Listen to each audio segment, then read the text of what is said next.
The Mystery of the Haunted House. Once upon a time, in a small town nestled in the California hills, there was an abandoned house on the edge of a dense, foggy forest. Everyone in town knew about the house, but no one dared go near it, especially after sunset. The house had stood for over 100 years, its windows cracked, and its walls covered in ivy.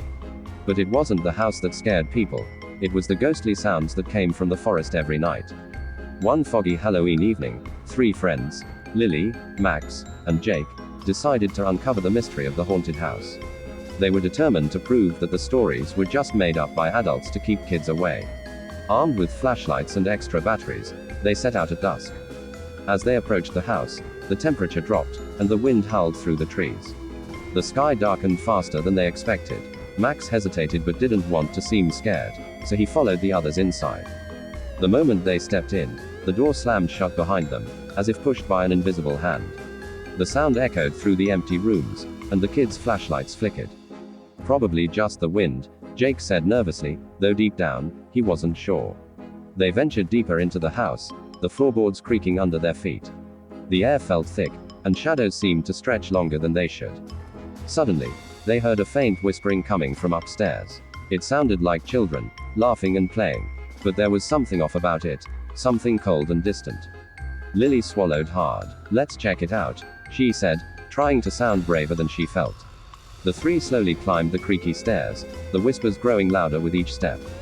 At the top of the stairs was a long hallway lined with dusty portraits.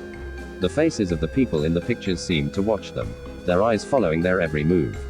At the end of the hallway was a single door, slightly ajar. The whispering was coming from inside. Max reached out and pushed the door open. Inside was an old, dusty nursery.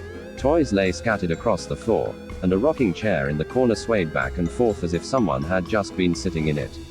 And then they saw it. A small group of children, dressed in old-fashioned clothes, sitting in a circle, playing a game. But there was something wrong about them. Their faces were pale, almost transparent, and their eyes were hollow, dark pits. The ghost children stopped the game and turned to stare at the three friends. "Play with us," one of them whispered, her voice like a cold breeze. The room grew colder, and the floorboards beneath them began to creak louder. The walls seemed to close in, the shadows growing thicker, wrapping around them like a blanket of darkness. Panicking, the kids turned to run, but the door slammed shut, trapping them inside. The ghost children stood, their eyes glowing faintly. "Play with us," they repeated in unison, their voices echoing through the room. Desperate, Lily, Max, and Jake pounded on the door, trying to escape.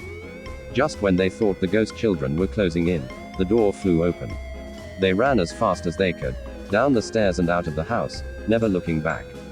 When they finally reached the safety of their homes, they told everyone what had happened, but no one believed them. The house was abandoned, they said. There were no ghost children. But from that day on, every night, they could still hear the faint whispers carried on the wind, calling from the haunted house, asking them to come back and play. And no one in the town ever went near that house again. The end.